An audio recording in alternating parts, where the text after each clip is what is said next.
What? Well, let's see if there's anybody out here today. Let's see. I have been live now for 11 seconds and not one person has showed up yet.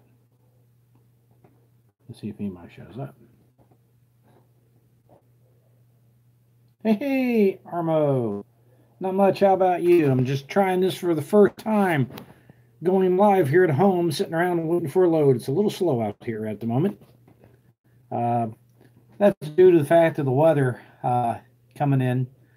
A lot of people don't realize that when you have bad weather, um, you'll get, well, business is a little slow right now. I haven't had a load since, Thursday. Delivered it Friday morning out there in Moline. I deadheaded back here for the holiday, for the winter storm that hit. We got about 7 inches here, and now we've got vans backed up all over the place. So I've sat here all day, hoping to get out tomorrow. We got people sitting in Laredo, Nogales, you name it. They're sitting because what happens is this: when it snows in this business, so you guys get it, it's very easy to follow. When it snows, roads get bad. Companies shut down. Then we had Martin Luther King Day, so they basically shut down Friday. And due to the weather, give them the weekend off, and freight isn't ready to move yet. So we're all just sitting around. Other than that, business hasn't been too bad. It's not been the greatest of months, but that's to be expected this time of year, which is why we tell you guys if you're going to get in this business, don't do it this time of year. Wait till spring, then it breaks loose. You guys got any questions, just pop them in so I can see them. But I'm just trying this live feed now for the first time. We're playing with it. 60% box entertainment. What is your opinion on pay and if there's interest not to in? I wouldn't get a box van. And here's why. You see, we talk about this all the time. Your major carriers are going to go with a Sprinter van. Now, I recommend the ProMaster. And the reason I recommend the ProMaster is I've looked at all of them. The ProMaster is about $8,000 to $9,000 less than the Transit. Transit's got throttle body problems and everything else, but who the hell is this? Well, there's that guy making a shameless plug for his channel, Everything Apex.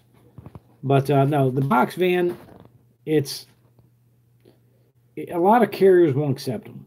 That's why I don't recommend it. If you're going to go, I'd go with a Sprinter type van. Transit, I really don't recommend Sprinters at all. They're too high maintenance. Or a ProMaster, like I said, ProMaster is $8,000 to $9,000 less. I just had to put an oil cooler in mine. That cost about $825. It's a common issue with it, but at 209,000 miles, come on, you have to expect something to go wrong with the damn thing at that point, and it did. So, I lost a day's work, and that kind of shot my week in the foot, to be honest. But all vans are going to have their issues. The box trucks, they're a little hard. Right, insurance reasons why no box vans at most carries. Yeah, your insurance is a lot higher, and they don't want them. And on load boards, you'll see that they actually have, cargo vans. They'll have Sprinter vans, and they will have, straight trucks. And you will see the box trucks listed on there too. And a lot of people don't want them. Apex, did you get over to Nogales? Or are you still sitting down there in your fun area? Hello, Apex, where you at? But yeah, this is my first attempt. I'm actually, oh, you're in Tucson. Oh, okay, nice area. Like I said, go to go to Tombstone. You'll like it down there. It's very historic. This is my first attempt at a live feed, so I thought I'd throw it out here. Just see what I did. You did not know that. Well, now see, that's what we're here for. We're trying to help you guys out. We want you to get out here, but we want you to succeed. I had a guy tell me one time I was trying to give him some advice. You don't know me. I'm coming out. Blah blah blah blah. Hey, come on out and fail. We don't care. It's your money you're going to be losing, not ours. This isn't the time of year you do it. Wait a couple months. Get your van put together, and research the carriers. Most of them aren't putting people on right now because it's slow. So trying to get on with the good now. Getting on with it. I hate to say it. You're lower quality carriers is easy. They always have openings. That's amazing, isn't it? I mean, you can go to some of these places and they got the vans parked out front in the line. If they're doing so well, why they got 30 vans parked out there and doing uh, orientation classes weekly? And you're paying $225 or more for them. So they're making money off orientation. That's not a company you should be looking at. The smaller ones are always the best ones. We are paid very well where we're at Barrett. It's a good carrier. Um, they had a load picking up Monday north of Ohio that needed a straight truck. Went somewhere to a Sprinter. Sprinters I would buy. Well, I like Chevys. I had a 2500 Chevy Express cargo van that was I just sold it to a buddy on here. His buddy, he's running local stuff in it. But they were going to have a Chevy van high top. A couple years ago, they had a picture of it. You can probably Google it and see it. Yet they didn't come out with it. Don't know why that Chevy didn't. But also, just so you know, Hyundai has one too. And if they bring that over, that's being tested. That will actually put a dent in the market too. Hyundai's are really, Hyundai's Kias are really good vehicles. They really stand behind the warranty. I've owned those vehicles, so they're not bad vehicles. Um, Subaru, we have a Subaru, a Forester.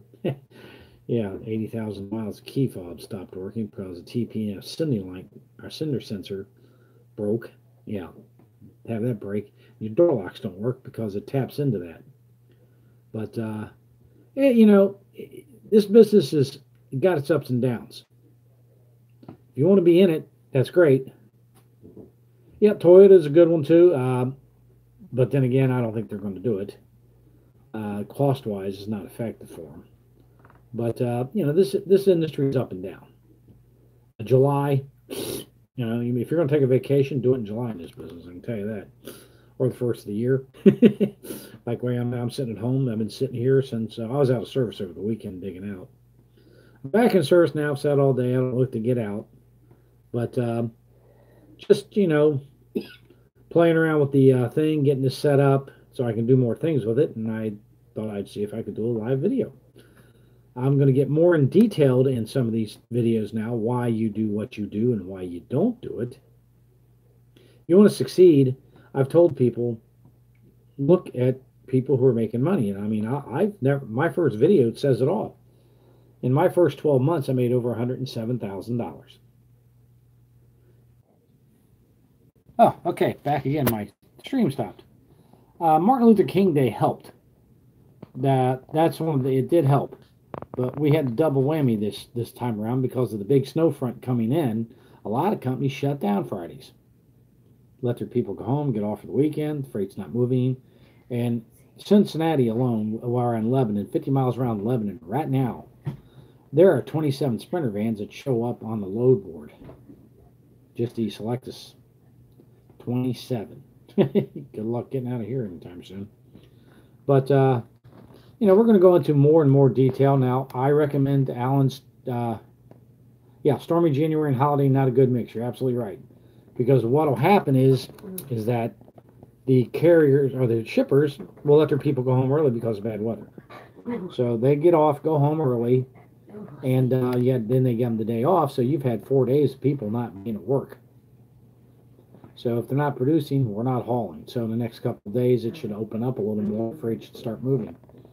The reason we're even doing these videos is to help you guys succeed out here, because what you get is everybody runs out here, and Alan will say it, Apex, they come out and they fail.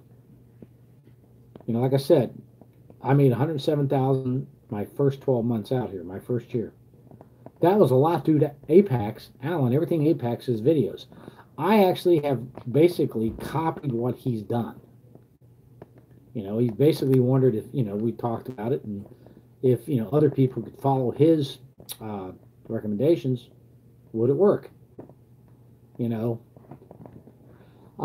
It's true. Stormy weather, is unfortunately true about the failure. I mean, we can sit there on the Zello channel and our Facebook page. I mean, when I first started looking into this, I was a courier a couple years ago. Actually, 4 years ago, I think. About 3 years ago. At least three and a half. And, I was driving around being a courier, and listening to this stuff. I mean, that'd be neat to be traveling all over the country and Oh, seeing all these great scenic places. Now, you will sometimes get a chance to do that, but this is a job. When you get to your destination at 5 a.m. in the morning and you may not be able to deliver till 7, you may grab a couple hours sleep, or you may stay up and unload and go someplace to sleep. So you're seeing a lot of highways, so you understand. If you're going to make money, you got to be in service, you got to be moving, you got to take care of your van. And that's a lot of what we're going to cover in these videos is the mistakes that are made. So many people come out here unprepared. I have seen this just recently. Team driver running for an owner, ProMaster van, metal floor, air mattress, and 2 blankets. You want to freeze to death? I mean, -7 degrees. Uh, you're going to freeze to death. There, I'll make it simple. You're going to have bedding. You're going to have to be comfortable. You got to sleep. Areas if you can't find a truck stop. Oh, well, that's easy.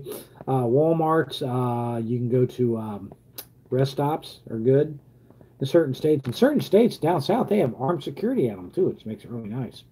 But a nice clean. There's a place called Trucker app or Trucker Path. It's an app.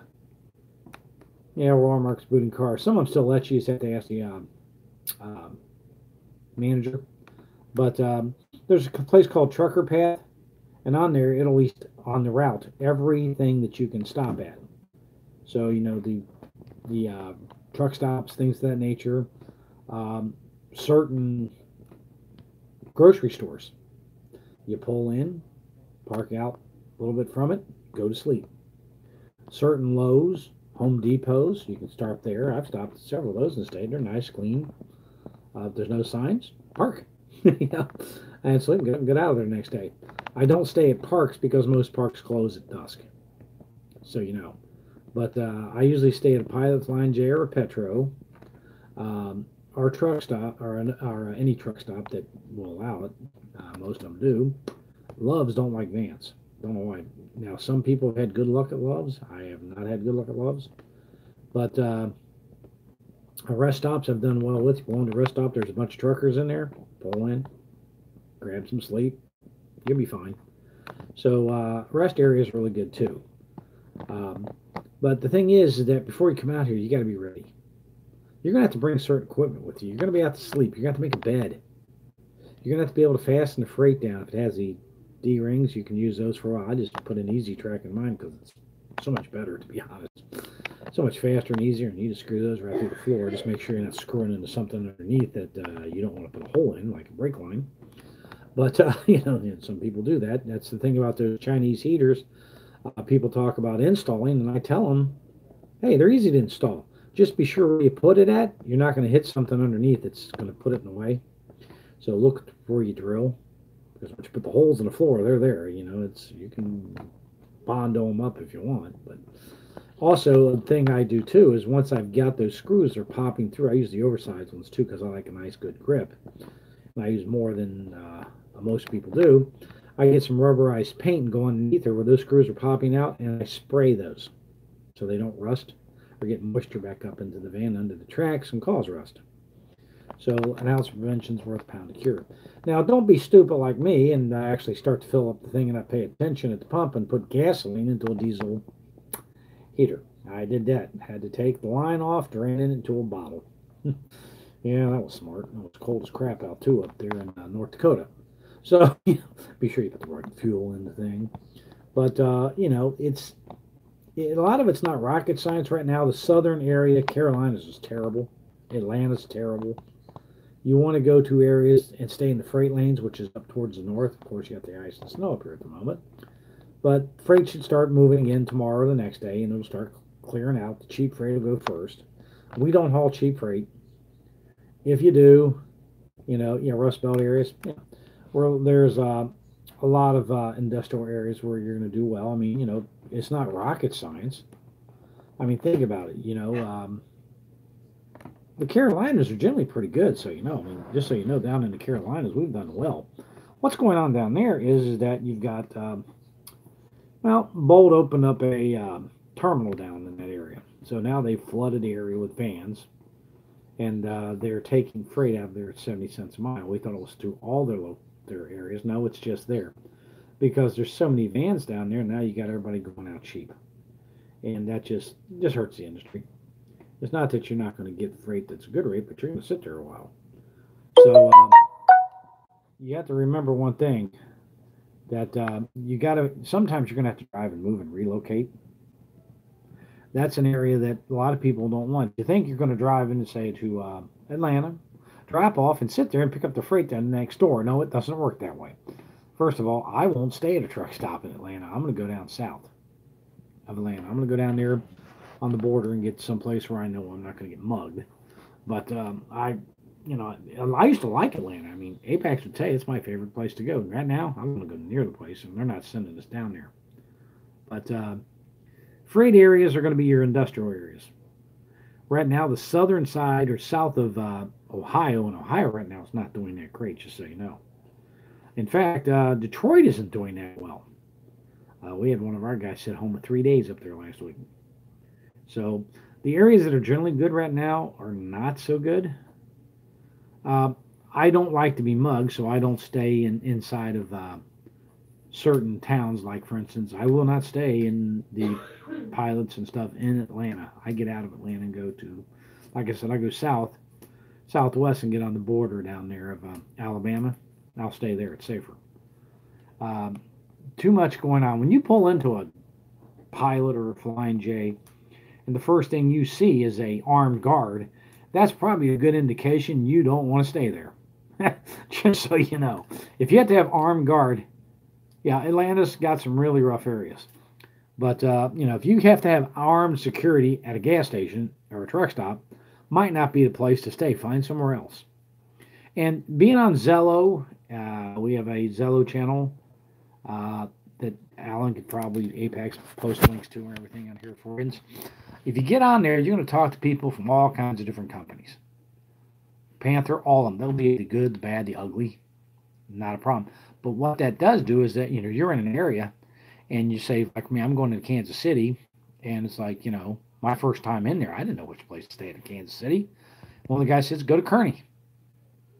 Oh, okay. So I went up to Kearney. It's before the one down there across from the down across the street from the underground opened, which I'll stay there now. It's nice. It's new too. It's small, but it's a nice area. But I went up to Kearney. Glad I did too. So there's some really rough areas down in these things, and these guys know it. So once you get out here, you can ask us, and we'll tell you right on the channel. Hey, don't go here. Go here. Nashville. Most people will go over to Antioch, so they'll go over there. I go northwest outside of Nashville. The reason being, most of the truck stops right in the Nashville area there stink. They're dirty. They stink. I'm sorry. I'm just gonna say what it is. They just stink. People pour the urine bottles out there on the concrete. It gets hot, and oh my God, ugh. Yeah. So you'll see a lot of that. But like I said, being prepared out here is half the battle. Coming out the right time, knowing where the freight lanes are and where freight's moving. That's going to differentiate between what carrier you're with too. Right now, Laredo last week was hopping. This week, not so much. It's slow down there too. So just so you know, everything changes out here. People ask all the time, what are the good freight lanes? Well, it's good this week over here. It'll be good this week over there. Week after that, it'll be up there.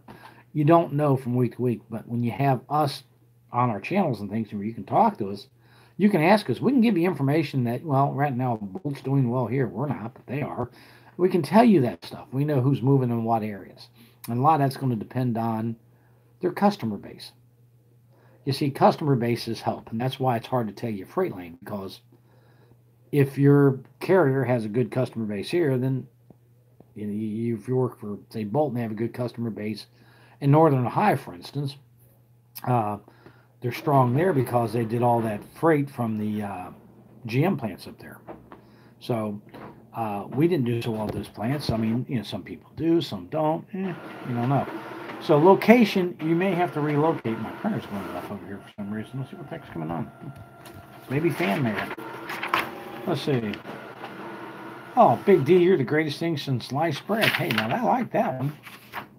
You look better in person. Well, thanks, Michelle. I appreciate that. I really do. I really do. It's really touching. Big D, you should be Expediter of the Year. Well, nominated. There you go.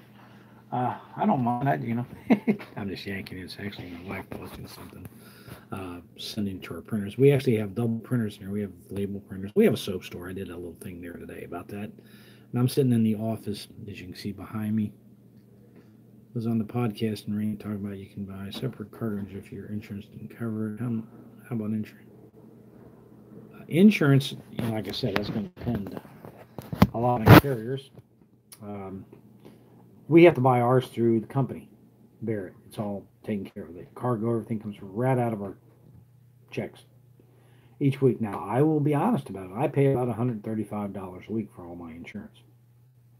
So it's not the cheapest out there, I'll tell you, but it's the best. So we have really good insurance, and certain carriers are going to tell you you're going to sign up with their insurance. You're going to run off of theirs.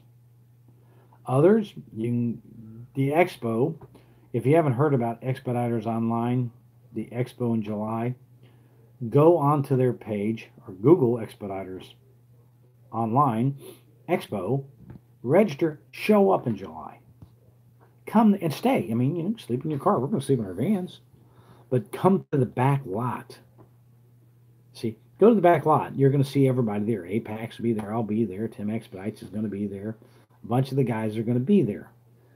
You can see our vans up front, see how we've done it. You get the live tour, get to eat food, have a good time with us. We'll go in the expo, get a good laugh because, we'll tell you which ones are pulling your leg and telling you it's a bunch of crap, which we know.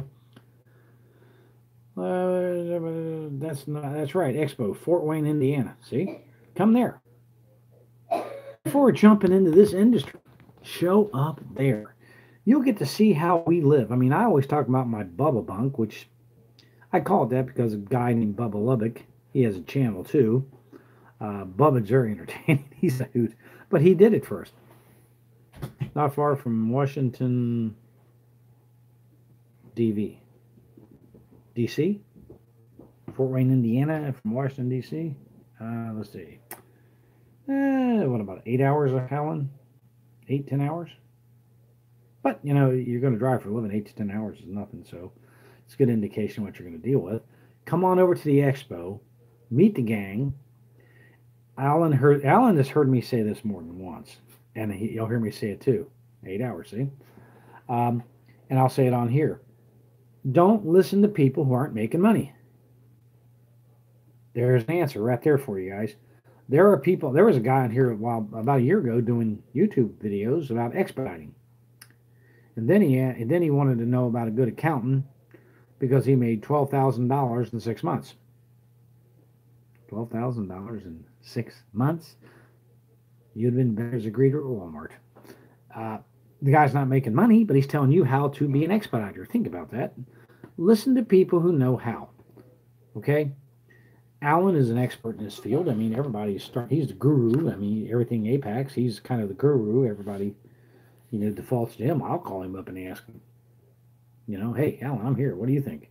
I mean, Friday, I ran it by him what I was going to do. I'm sitting up there at the I-80 truck stop in, where is it, Iowa. The storm front's coming in. I get stuck up there. I know I'm screwed. And I said, there's really nowhere to go. May as well just go home. He agreed. I just went home. Even the office agreed. Down cash on it. Well, don't put it down at the moment because when you get into buying vans, Transits are nice vans. If you like Ford, great. I've recommended the ProMasters more than once. If you keep the maintenance schedule that they require you to do, you won't have any problems with the vans. It's the people who don't. We had a guy bitching like hell about his ProMaster. His oil pressure is up because, he took it to Jiffy Lube and changed the oil, and they put the wrong filter in it. Now, I don't know how that's Chrysler's fault, but, when you go to Jiffy Lube in those places, they put in bulk oil. So if it's 5W30, that's what they throw in the thing.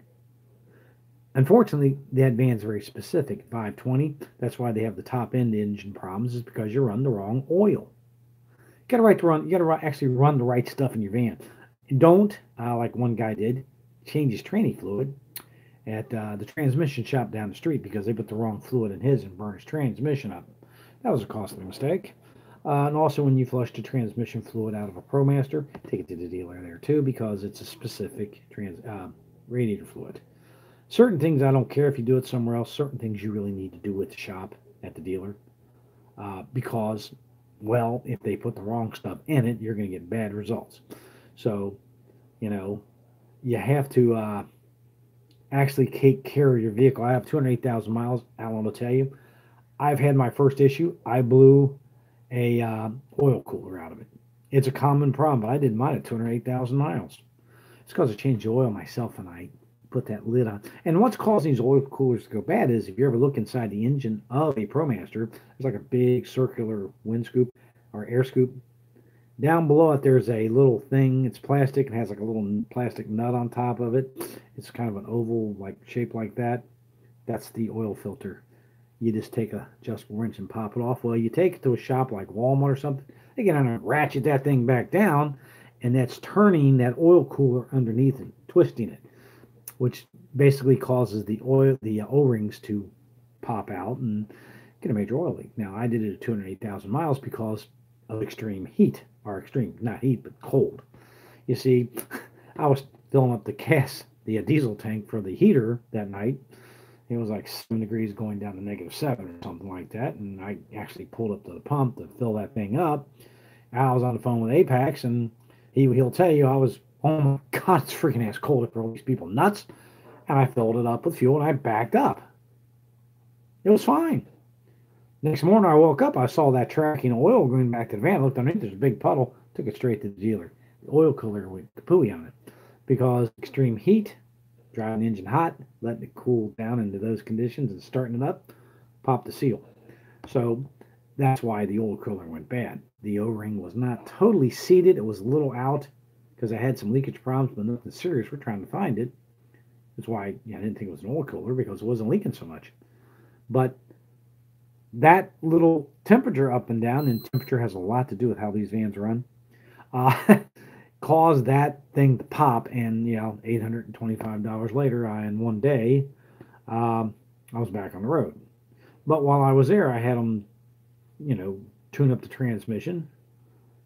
Are you on your phone? Yep. I've tried the computer, but I have to wait 24 hours. Whose fault? Mother Nature. It's just the cost of doing business. I mean, 208,000 miles in the van. The way we drive these vans. Another thing, if it says, change your transmission fluid over 100,000 miles, do it at 60, because guess what? They weren't expecting you to do with your van what you're doing with it. That's key to know that. That van is being driven 1,000 miles a day, 70 miles an hour, consistent. You're going to change your oil more often. You're going to actually change your coolant more often. You're going to change your transmission fluids more often. You're going to do these things more often because of what you're doing to that van. Those vans weren't designed for the abuse we do to them, so we've done very well with them, but we're religious on it. Yeah, you're not driving under normal conditions. That's right. And you're going to go from extreme heat like Laredo. You're going to come out of there at 80 degrees maybe and drive up into North Dakota, -17. Yeah, that's a real shock to you, and it's a real shock to your vehicle too. So if there's something under there that's a little iffy, well, guess what? Those seals can pop. So the O-rings, when you twist that oil filter cover off, twist that. There you go. Armo, are you on Facebook? Waiting for that answer. So like I said, you got to do this easily. So, a lot of it's just common sense out here, guys. Keep good records. You need how much deadhead, how many paid miles, how many relocate miles, all those things you need to keep. So you do that, you'll have a better understanding of what you're doing out here and what's going on. I call it my Bible. I'll pick the thing up, flip it out, like, for instance, wheels, rings, and rudders. That's the one. Are you in an Armo? Yes, Apex is in it because he just... No, you're not in our group? I'm crushed. Should join. You'll learn a lot there, too, and you get to talk to everybody. And you'll meet them all at the expo. If you're serious about the business, come to the expo. Uh-oh, Alan's got the red face on. Don't get him mad, I'll tell you. But, you know, those who are serious, you're going to have to, we talk about research all the time. Come to the expo is a good way to learn because you're going to talk to the drivers. You know, there's Bubba. I even said Bubba a little bit ago. The Bubba bunk. I give you a shout out, Bubba. That's right. I give you a shout out. See? Bubba. Like I said, I mentioned his channel. It's very entertaining. You probably saw the one, if you saw his one clip about the fight in the parking lot, about the cracked windshield. Actually, that was him and I going at it on the ground. You know, and that's how that window got cracked. Cracked mine too, actually. It was us. But my bunk, I saw his van at the expo, and I just said, hey. About a week later, I actually did it. I was using a Coleman cot, which is really uncomfortable. I put that hanging on the straps down. He whooped my toes because that was a draw. We were pulling each other's hair, yanking each other's eyes, and he looked at me in the eyes, goes, "You're not Tim." No, I'm Big D. Oh crap! We went up and had dinner, but I did that bunk because it's simple. Well, my hair at least. Yours, well, that's a different story. Your hat. How's that, Bubba? His beard. I was pulling his beard. Looks like Santa Claus. But that's a very, very good thing there too. Is understanding you're going to be sleeping in these vans. You're going to have to insulate them. You're going to have to put in bunks. You're going to have to be prepared to be out here. I mean, a negative 20-degree sleeping bags. You get them off of Amazon for about $80. Get one. I mean, you'll stay warm when you're in it. And I'd also get one of those cheap electric heat, one of those plug-in to the battery type sleeping bags. If you put in the battery bank in the inverter and let that thing warm up, you'll stay warm until you get out. Then you go, oh shit, it's freaking ass cold out here. So that's the reason Alan and I put our heaters in. You can pay someone to do it. We don't have a problem with you guys paying people to put those things in. We're just telling you they're very simple. You only drill a couple of holes and that's it. Drops right in. I opened this morning. No, yeah, I had I actually bought a glass jar of organic vinegar. What kind of organic apple cider vinegar? And I went out because I turned the battery packs off, the inverter off. And I left the refrigerator door because it was going to be cold. Yeah, it froze and bust and went all over the floor. So I had a apple cider vinegar jar burst this morning. It was so damn cold out here. It's like, geez. And just remember, you're going to be sleeping in that, guys. You need to make sure you're prepared for this kind of temperature. Don't come out of here with no damn air mattress, throw it on the floor, bare floor, and a couple of blankets and a pillow, and think you're going to survive out here. People die out here, just so you know.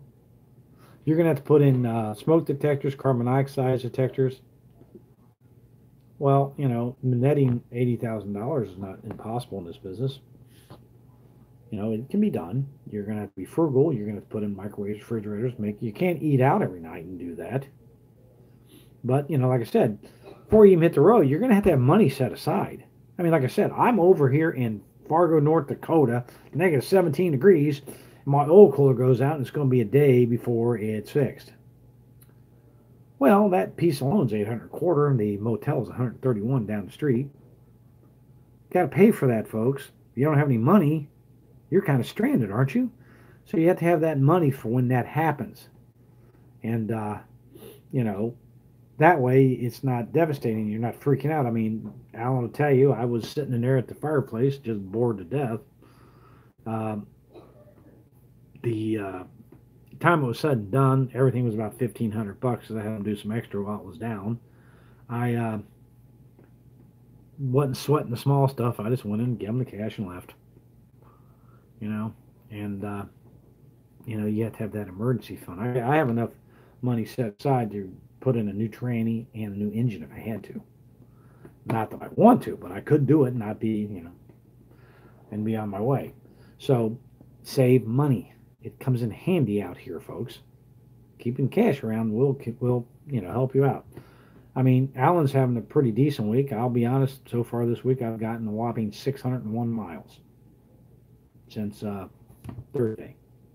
So we've got Friday, Saturday, Sunday, Monday, 4 days, 601 miles. Tomorrow doesn't look any better. I'm not freaking out over it. I'm sitting at home. So, not that I want to sit here. Had a left turn at one point. No. Yeah, they may have. They don't on commercial vehicles. They never have.